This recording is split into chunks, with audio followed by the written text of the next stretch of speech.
Sri Sachidananda Sadguru Sainath Maharaj Ki Jai. Sri Sai Satcharitra, an Insight.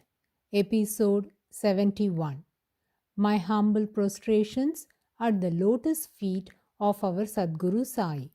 By the divine grace of Sai, an attempt has been made to translate the gist of the divine discourse of Sri Ramanathan brother telecasted in Sai TV. This is purely done to share the glory of Sai and his divine teachings with more insight to the aspirants. Om Gurur Brahma Gurur Vishnuhu Gurur Devo Maheshwaraha Gurur Sakshat Parabrahmam Tasmai Shri Gurave Namaha. We marveled at the various enthralling leelas mentioned in chapter 15 of Sri Sai Satcharitra, and now let us heed to the most significant leelas and philosophical significance of chapter 16 and 17. Surprisingly, Hemat Panji has amalgamated chapter 17 along with chapter 16 as both comprises of the wonderful incidences related to a rich person who approached Baba to gain the wisdom of Brahmanyana and how Baba dealt with him. Let us contemplate on the reason behind merging of chapters. When Sri Sai Satcharitra was written by Hemat Panji as OVs, those were published in Sai Leela magazines, which was issued on monthly basis.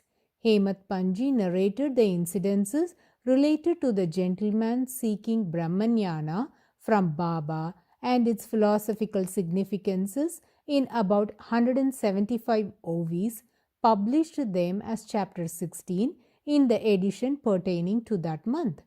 But there were more specifics that he wanted to incorporate on this topic, hence he continued to pen down on the subject but had to title it under chapter 17 to publish in the following month's edition of Sai Leela magazine.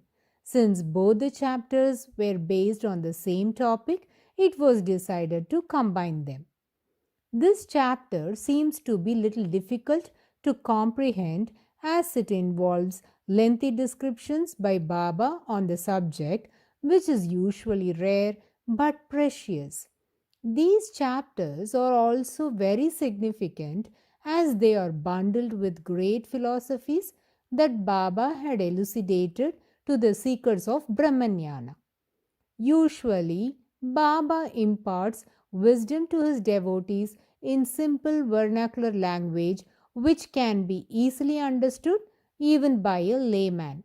He never gave spiritual precepts and his practices were testimonies to the devotees. Whereas Brahmanyana is a hard topic, demands for an extensive and substantial elucidation. Baba justified it by giving a detailed discourse and enlightened the devotees rightly. Baba's every utterance was in par with the Vedas, but they were spoken in the manner that was easily understood by all those who approached him. Hence, it was easy for the listeners to assimilate and implement in their day-to-day life. And we have witnessed innumerable miracles which stand as evidences for all this. For instance, in the previous episode, Baba affirmed to Cholkar that he is present in all living beings, and this was demonstrated through the lizard Leela, in which Baba foreshadowed the reason of its joy, and in no time, as professed by Baba, the incident did take place and its sister arrived from Aurangabad. So, time and again, such Leelas have been witnessed by devotees, which proves Baba's all-pervasiveness. Chapter 16 and 17 narrates about Brahmanyana. It is a tough subject, involves deeper connotation, and loaded with Sanskrit terms which are not easily comprehensible. unless imparted by the Sadguru. I am trying my best to narrate it in a simpler manner and seeking Baba's guidance and grace upon all of us to understand the essence of the subject correctly. In Sri Sai SATCHARITRA, Hemat Panji commences this chapter with the following description. In all the three worlds, there is none more generous giver than the Guru. May we all surrender humbly at the beautiful flower feet of Baba. As Baba fulfills all our desires, is it right to compare Baba to Chintamani jewel, the wish-fulfilling gemstone? Chinta means think and money denotes jewel.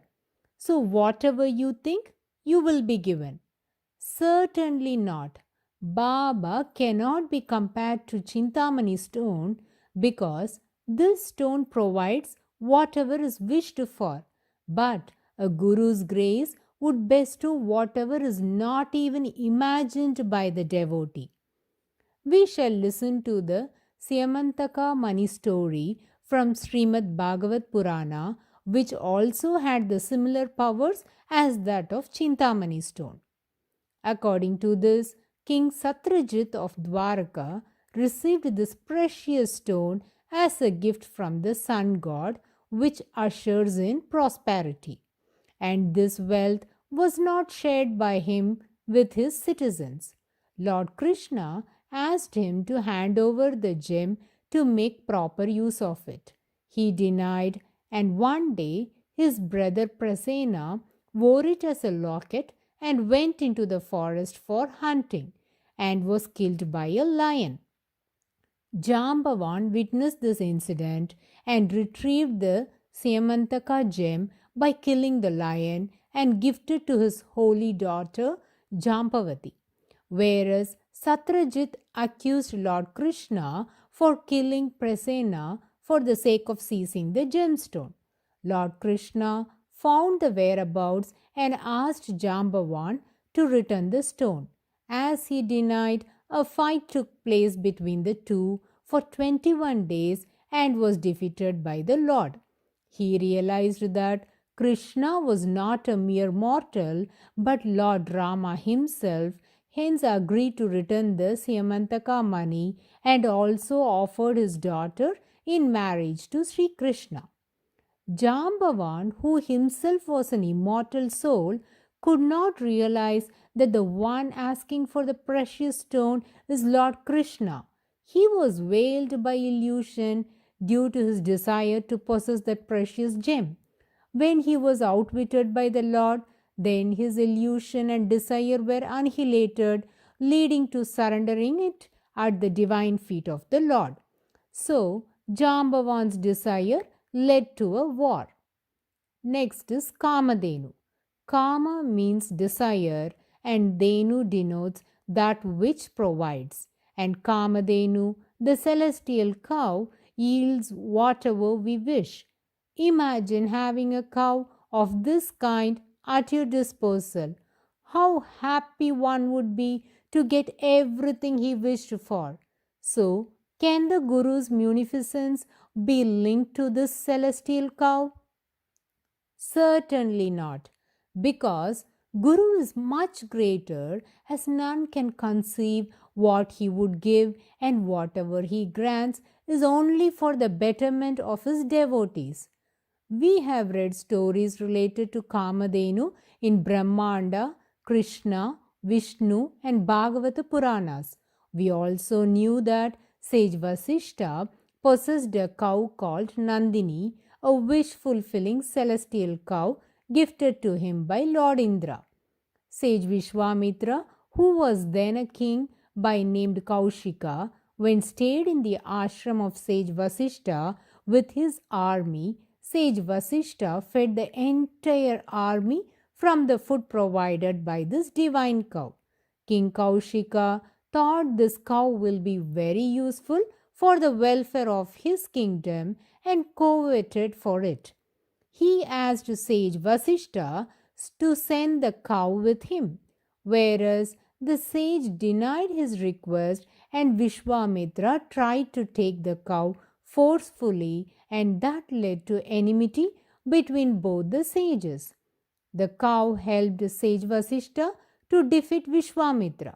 And this story is another evidence to the fact that desire leads to destruction. Then it's about the Kalpataru tree, the wish fulfilling tree. Whatever you imagine, you will be granted. How wonderful it is to have a tree that would give you whatever you imagine. Can Guru's generosity be compared to it? Never, because this tree also grants only what is wished for, but the Guru can grant the highest goal of life in an inscrutable way. Let us heed to a beautiful story narrated by Ramakrishna Paramahansa. He was well known to explain complex spiritual tales in the most lucid manner. We might think what problem anyone can face by having a wish fulfilling tree, but let us listen to the most delightful narration given by Sri Ramakrishna Paramahansa in this regard. A person was walking on a hot, scorching day. The heat was unbearable. He felt very thirsty and was looking for some shade. He found a tree on the side of the road and quickly went and stood under the shade of the big tree. He felt so comfortable and cooler standing under it. Now his mind desired for some water to drink. Astoundingly, he found a pot of water near the tree. He was so excited that he immediately took the pot and drank the water. His thirst was quenched.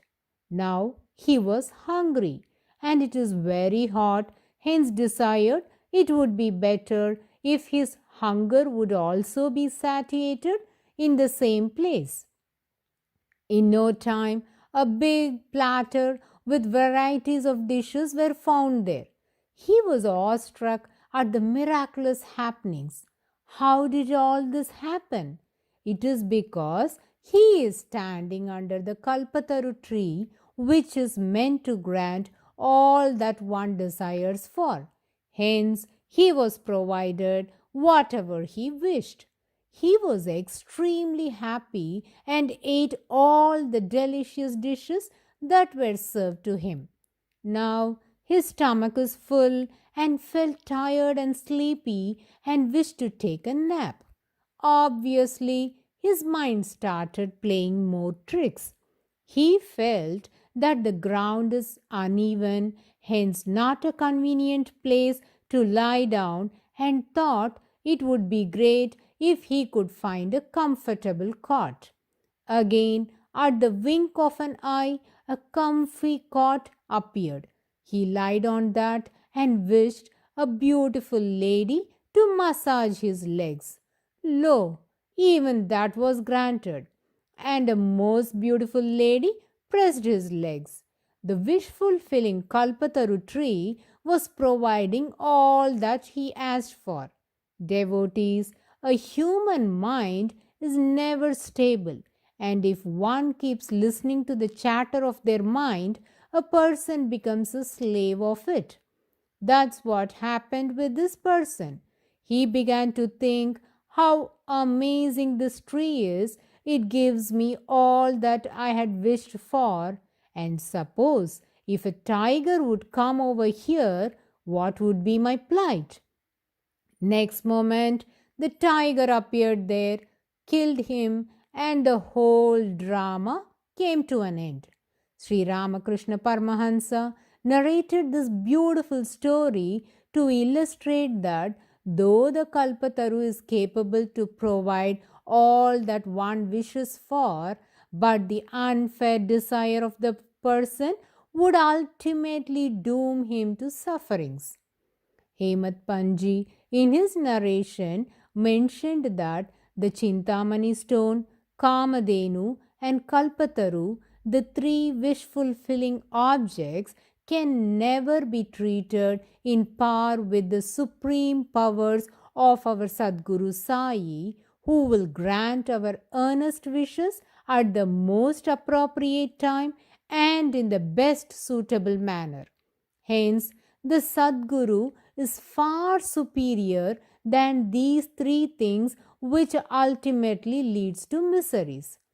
Sadguru fulfills the worldly desires of his devotees, molds him to a state of desirelessness, and ultimately leads him to God consciousness. Whereas the above mentioned objects fulfill the desires of the person and makes him a slave to desires, which eventually ruins his life.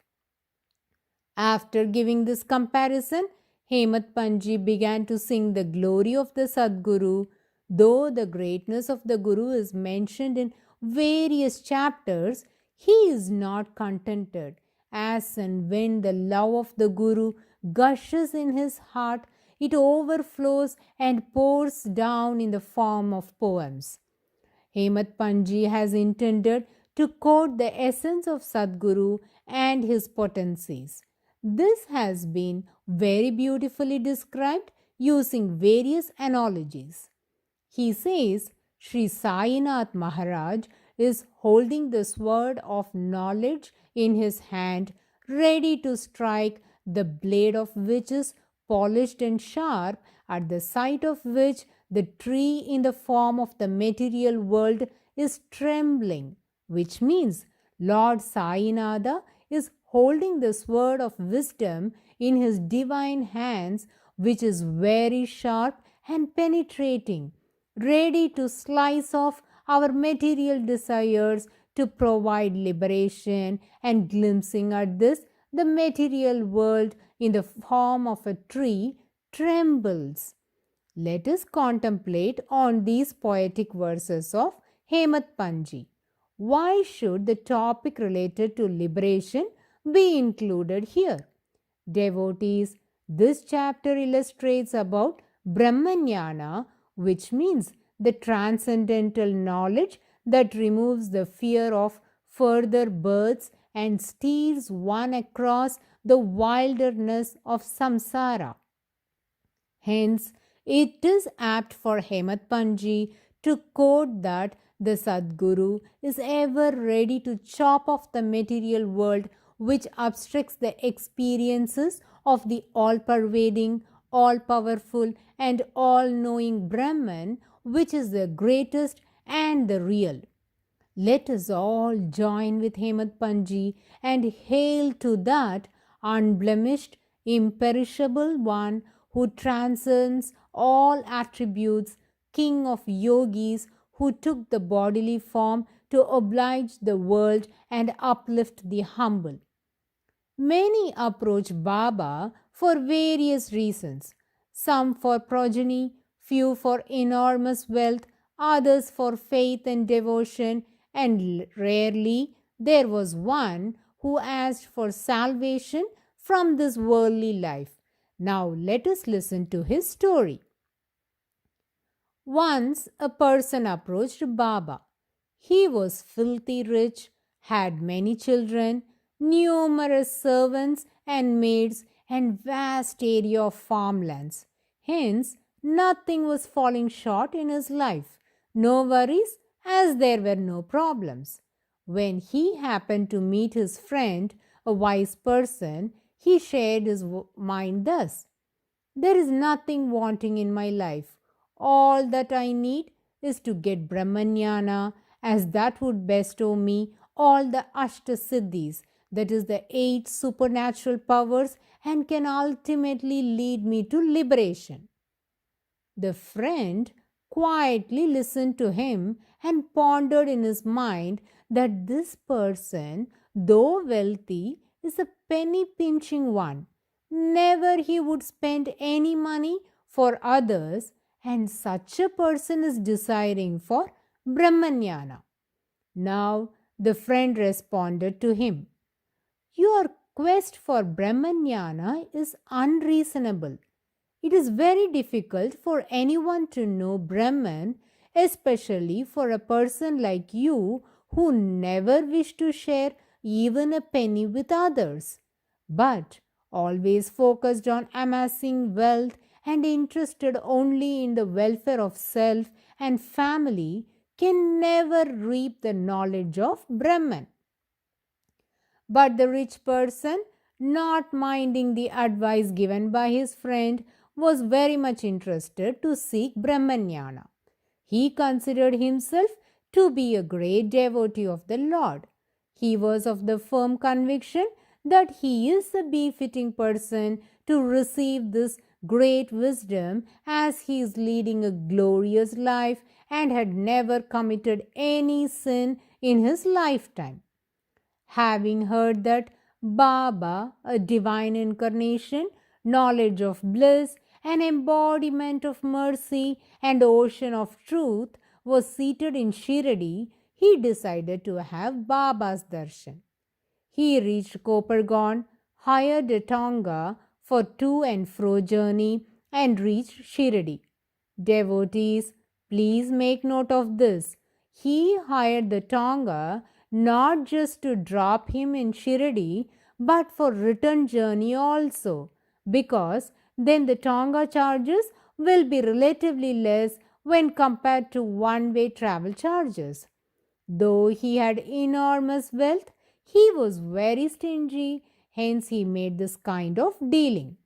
Now he arrived Shirdi, came to Dwarakamai, sat observing the most divine darbar of Baba, where the jewel among the sadhus and saints, the personification of pure knowledge, was gleaming in divine aura.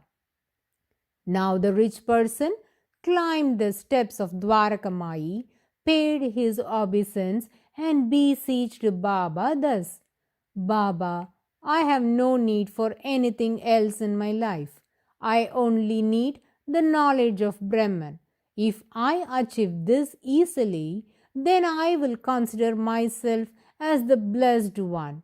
I have approached you just with this aspiration only.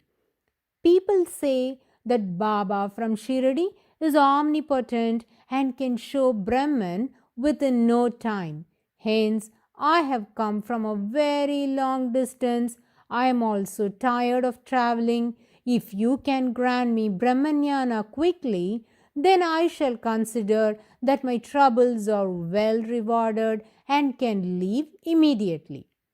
Now, the Parabrahman Sainath Maharaj spoke thus: Oh, my dear one, certainly I shall grant your wish.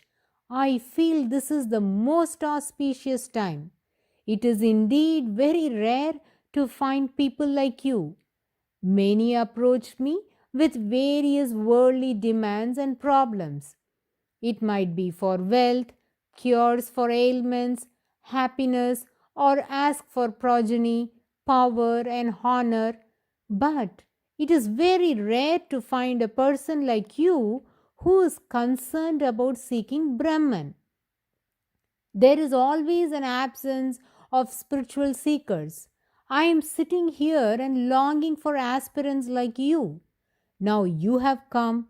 I am very much pleased, and I consider this a great opportunity for me.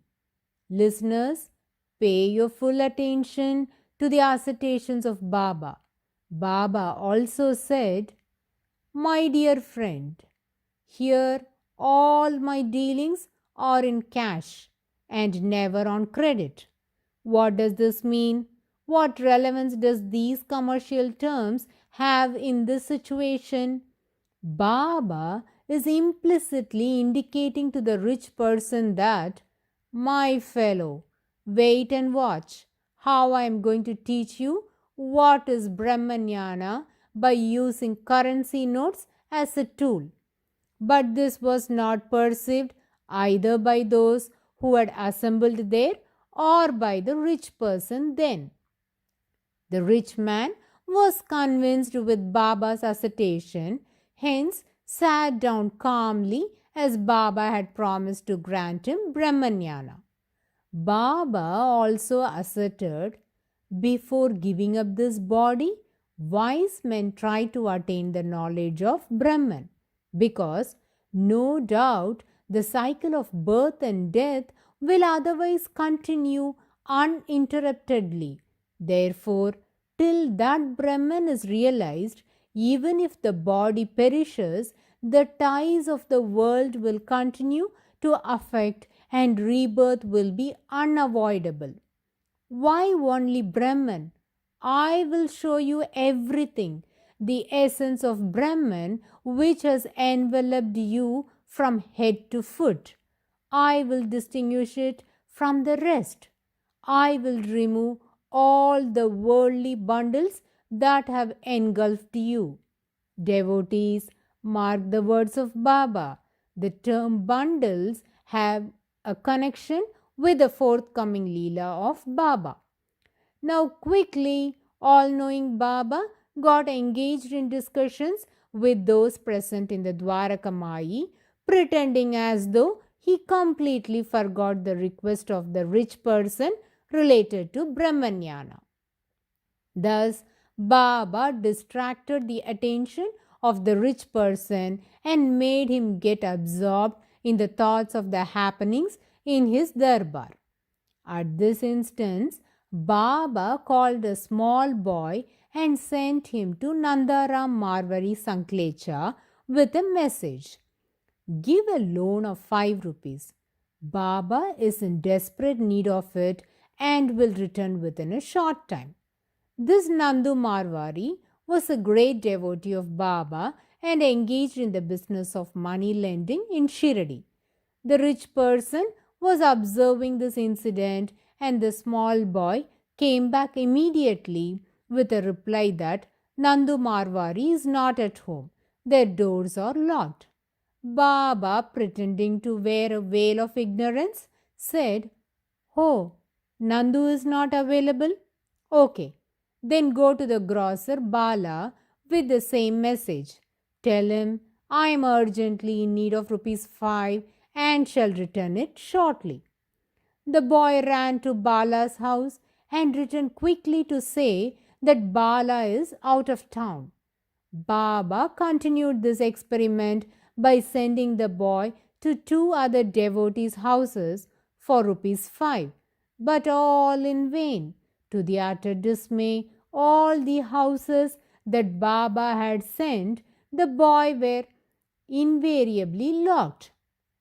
Hence the boy returned empty-handed without getting the sum of rupees 5. This story is really fascinating, and every incident has intrinsic details that penetrates deeply into the hearts of the listeners and imparts greater insights. We shall heed to all those intriguing details in the coming episode. Bow to Sri Sai. Peace be to all. Om Sai Ram.